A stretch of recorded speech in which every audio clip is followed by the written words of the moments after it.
প্রিয় দর্শক, আমি মোহাম্মদ আলী আরাফাত আপনাদের স্বাগত জানাচ্ছি আমাদের বিশেষ অনুষ্ঠান, আমাদের নিয়মিত আয়োজন ঐক্যমতে বাংলাদেশ অনুষ্ঠানে।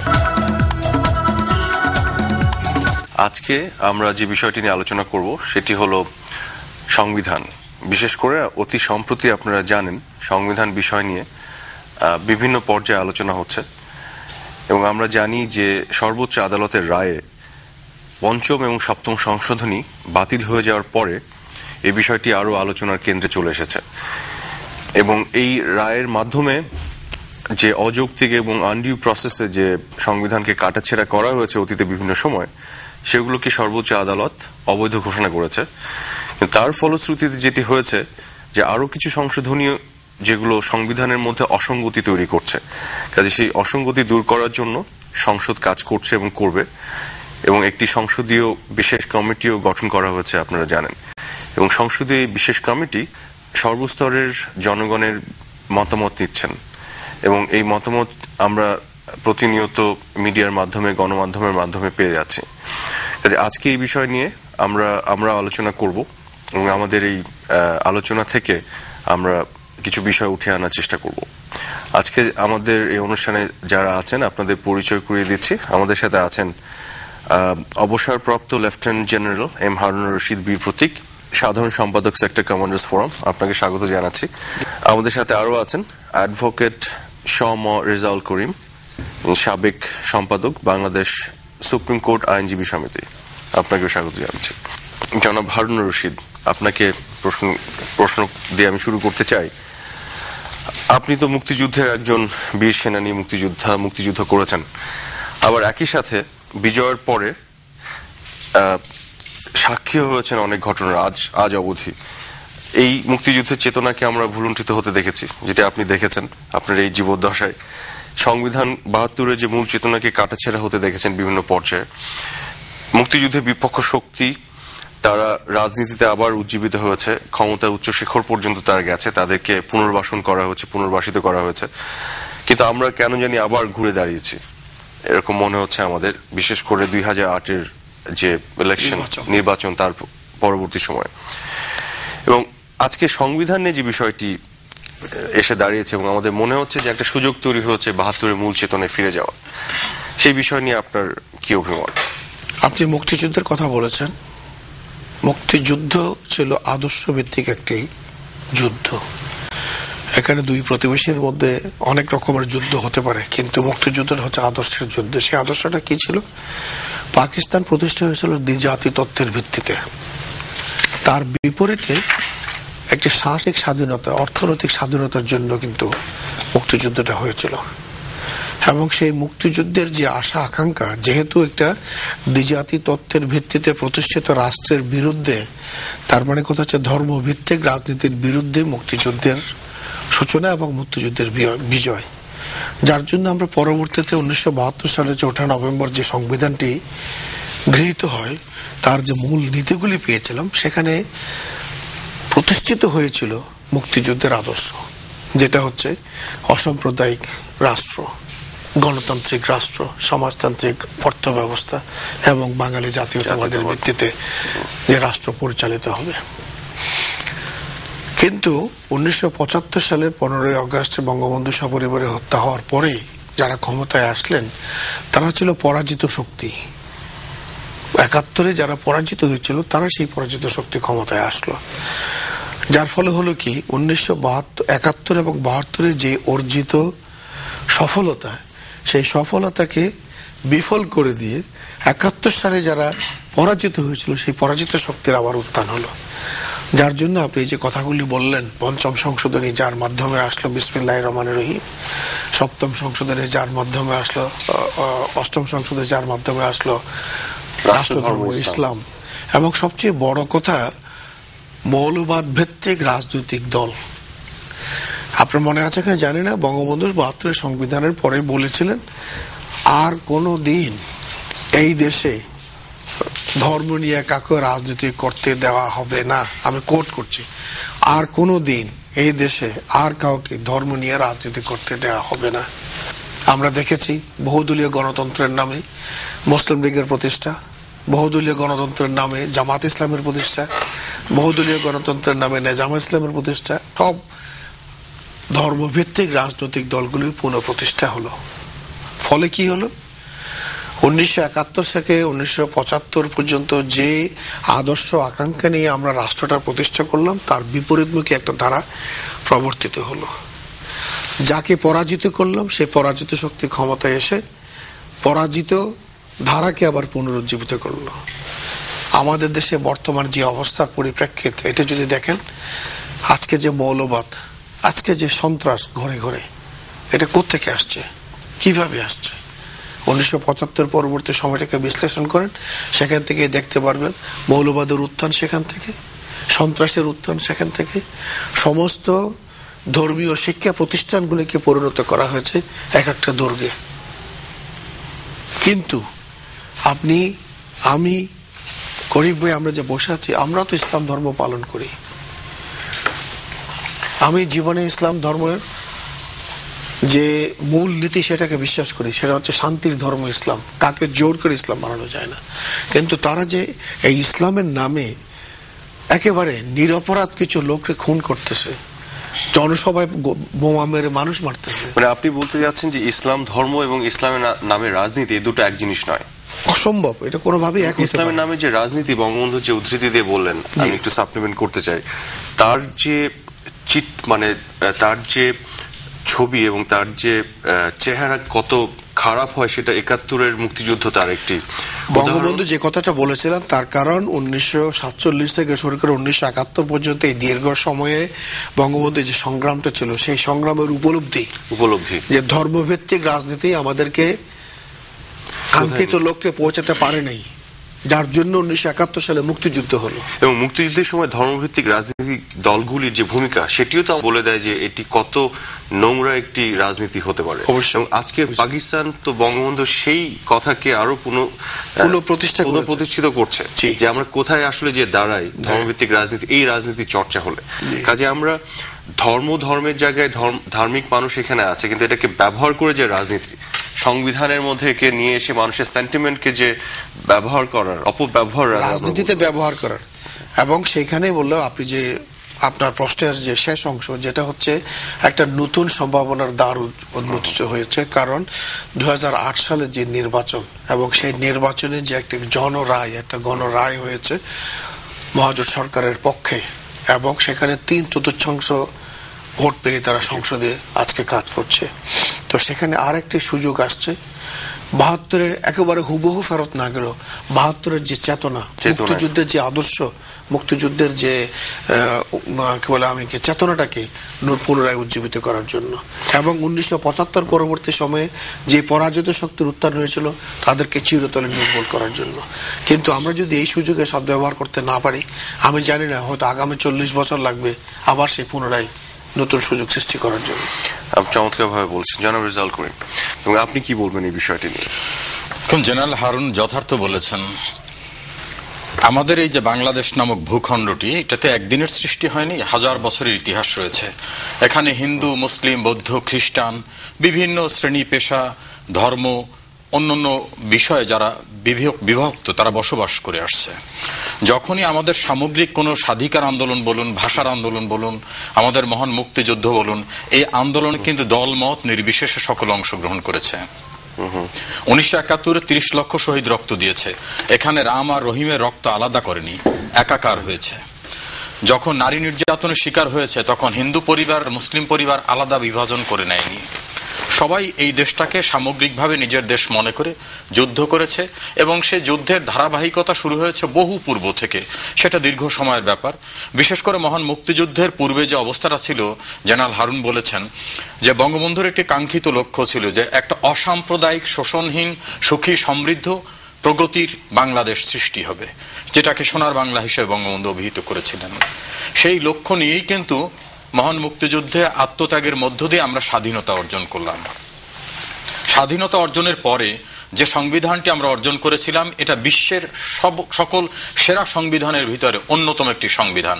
এখানে যে প্রস্তাবনাটা আছে যে সংবিধানটা কি হবে, সেখানেই বলা হয়েছে সকল প্রকার সাম্প্রদায়িকতার ঊর্ধ্বে এদেশের মানুষের জন্য সর্বোচ্চ আইন প্রণয়ন করা হলো। অর্থাৎ আমাদের দেশের সর্বোচ্চ আইন হচ্ছে সংবিধান। সংবিধানের 7 অনুচ্ছেদে বলা হয়েছে দেশের মালিক জনগণ, ক্ষমতার উৎস জনগণ, আর তাদের অভিপ্রায় যেটা তার অভিব্যক্তির বহিঃপ্রকাশ হবে এই সংবিধানের মধ্য দিয়ে। সেখানে রাষ্ট্র পরিচালনার 4টা জাতীয় মূলনীতি করা হয়েছিল। তার একটা মূলনীতির কথাই আমি মুখ্যত বলবো, যে অনুচ্ছেদ 12তে বলা হয়েছিল ধর্মনিরপেক্ষতা। সেই ধর্মনিরপেক্ষতা বলতে কি বুঝিয়েছে? কোনো বিশেষ ধর্মকে আলাদা রাষ্ট্রীয় স্বীকৃতি দেওয়া হবে না, কোনো সাম্প্রদায়িকতা পৃষ্ঠপোষকতা দেওয়া হবে না, কোনো সাম্প্রদায়িকতাকে এখানে কোনোভাবেই রাষ্ট্রীয়ভাবে দেওয়া হবে না। রাষ্ট্র কর্তৃক কোনো ধর্মকে রাজনৈতিক মর্যাদা দেওয়া হবে না। রাজনৈতিক উদ্দেশ্যে ধর্মের অপব্যবহার রোধ করা হবে। কোনো বিশেষ ধর্ম পালনকারী ব্যক্তির প্রতি বৈষম্য বা তার প্রতি নিপীড়ন করা যায়। আর একটা হলো আর্টিকেল 38-এ, হারুন ভাই কিছুক্ষণ আগে বলছেন, 38-এর সাব আর্টিকেলে বলা হয়েছিল যে নাগরিকের যে অধিকারটা থাকবে, সেই অধিকারের পাশাপাশি যে বিষয়টা থাকবে সেটা হচ্ছে যে কোন রাজনৈতিক উদ্দেশ্য সম্পন্ন বা লক্ষ্য অনুসারে কোন সাম্প্রদায়িক সমিতি, সংঘ কিংবা অনুরূপ উদ্দেশ্য সম্পন্ন কোন সংগঠন গঠন করা যাবে না।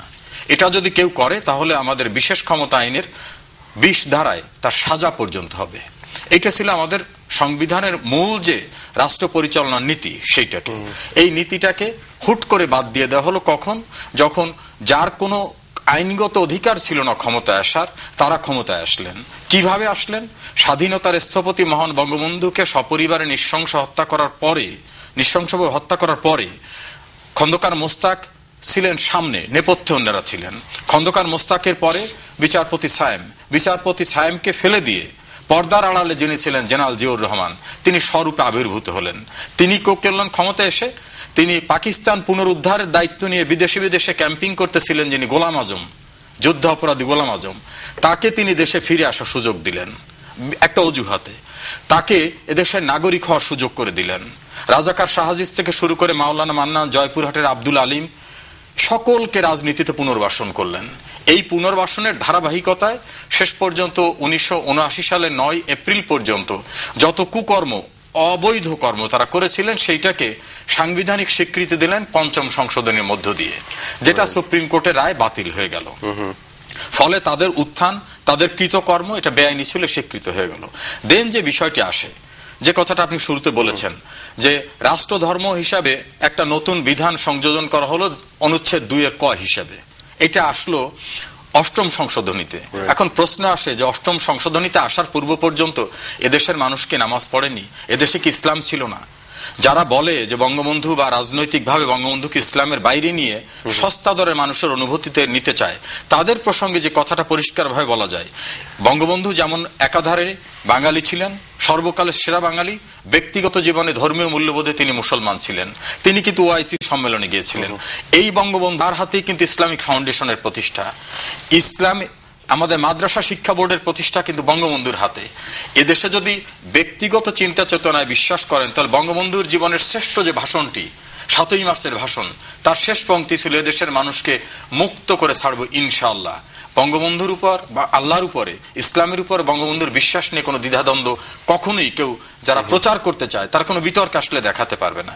এখন যে কথাটা বলেছেন যে সাংবিধানিক অবস্থা, 5ম সংশোধনী 7ম সংশোধনী মামলার রায়ের পরে এখন কি একটু সুযোগ এসেছে আমরা 72-এর চেতনায় ফিরে যেতে পারি।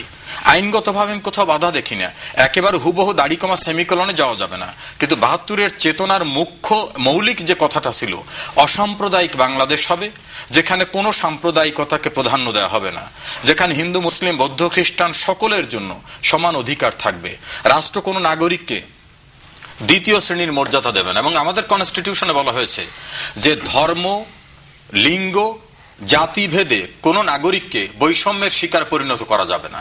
তো এই যে আইনটা আমাদের দেশের সংবিধান, এর চেয়ে বড় কোনো আইন নেই। সাপ্লিমেন্টারি কোয়েশ্চেন করতে চাই, আপনি বললেন যে বৈষম্যের শিকার হতে দেওয়া যাবে না।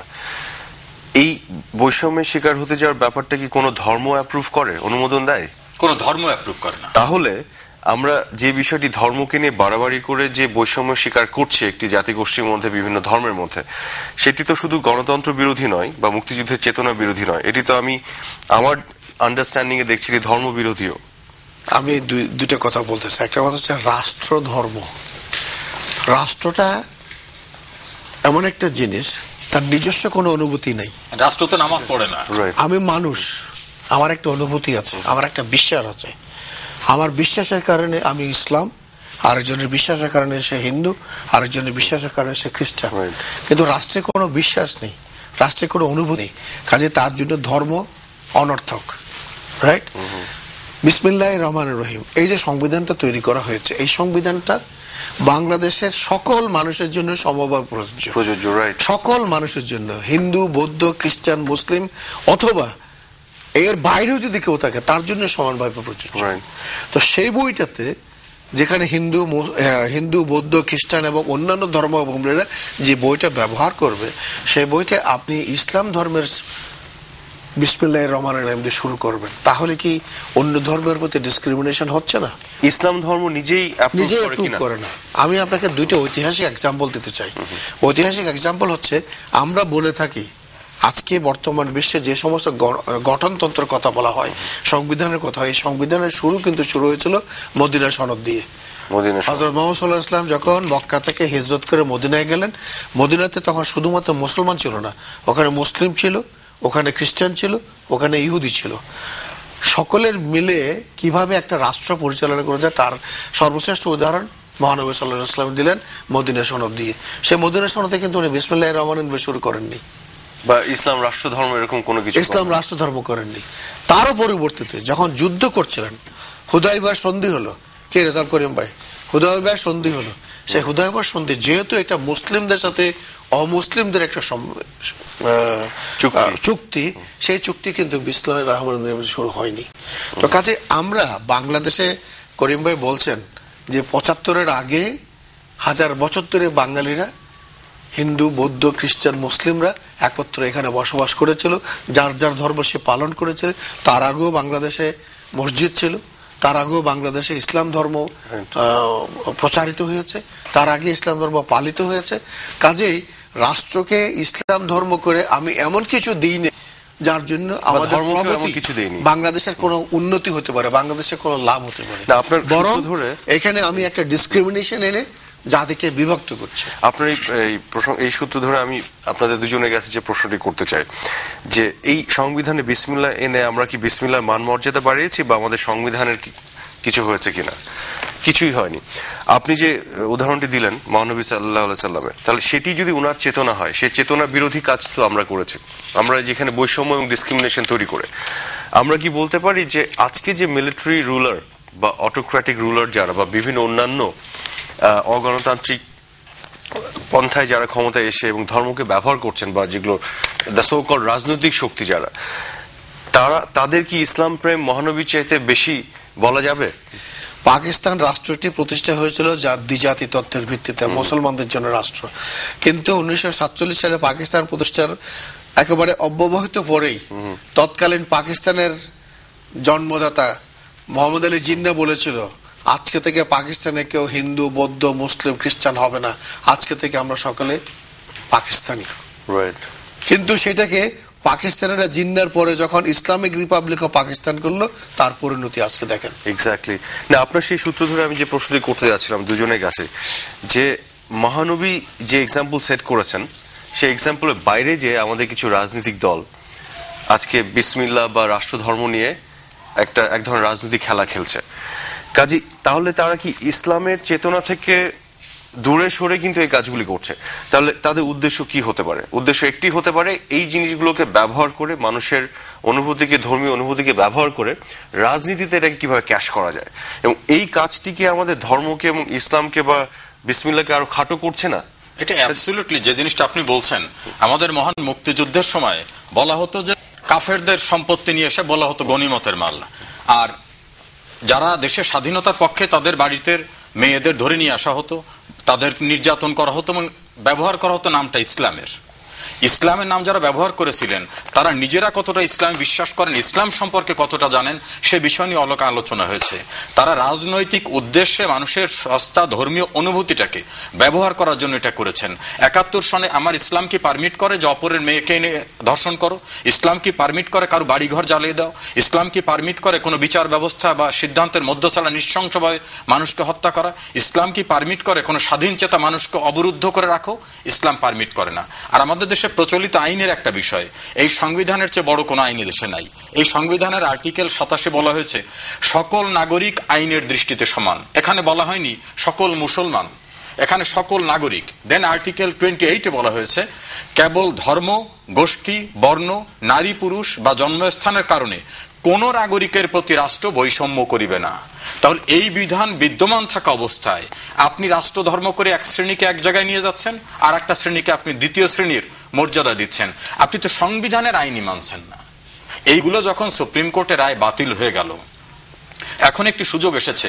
আমি আজকে কৃতজ্ঞতা স্বীকার করতে চাই জেনারেল হারুনদের কাছে, কারণ ওনারা সেক্টর কমান্ডার্স ফোরাম সারা দেশে যে ক্যাম্পিং করেছিলেন, আমাদের দীর্ঘদিন 75 সালের 15 আগস্টের পর থেকে নতুন প্রজন্ম যারা 75 থেকে জন্ম নিয়েছে বা তখন শিশু ছিল, তাদের কিন্তু কানের ভিতর প্রতিদিন একটি মিথ্যাচার ইতিহাসের বিকৃতি শোনানো হয়েছে।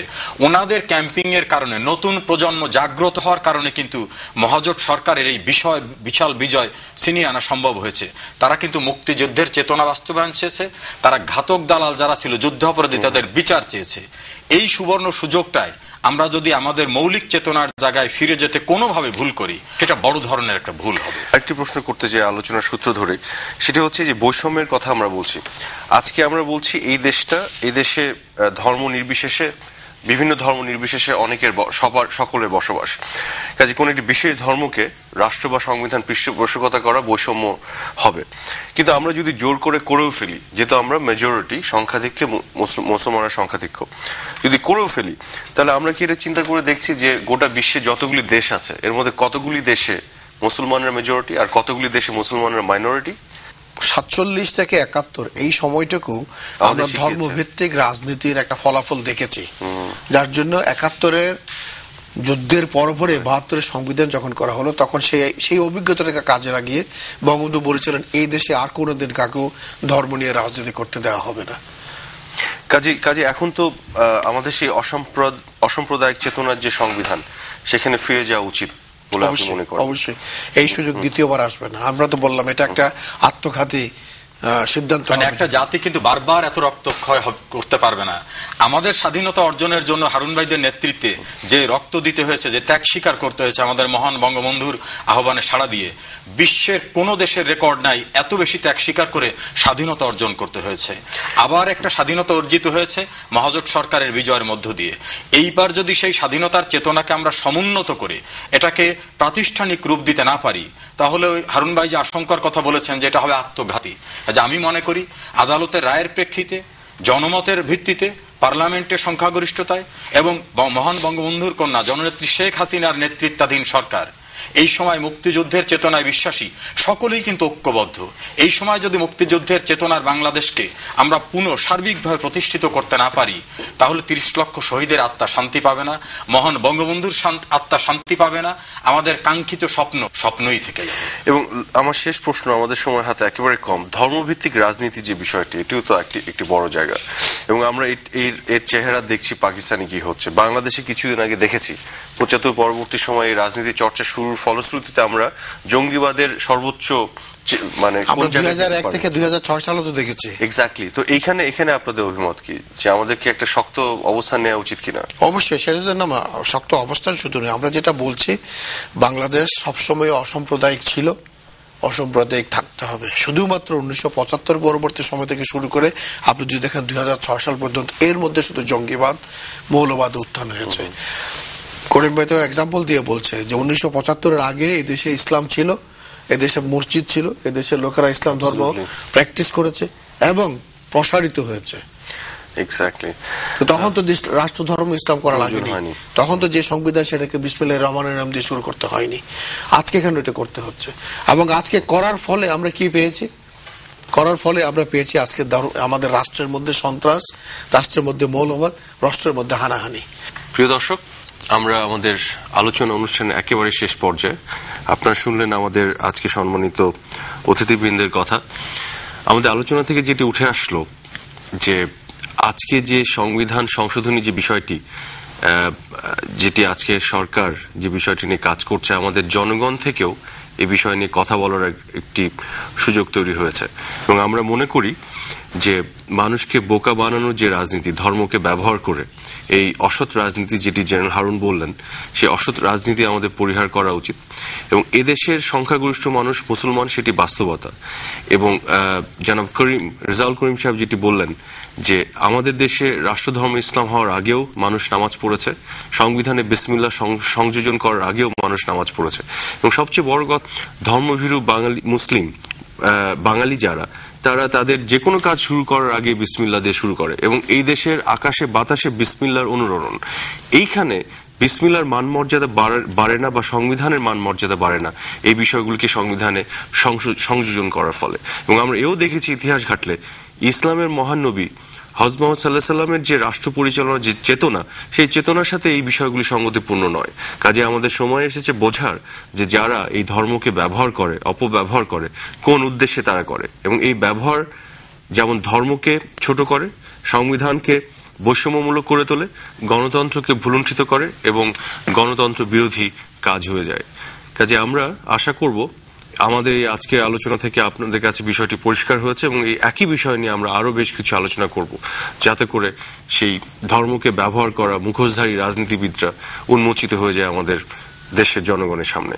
আপনাদের সবাইকে ধন্যবাদ।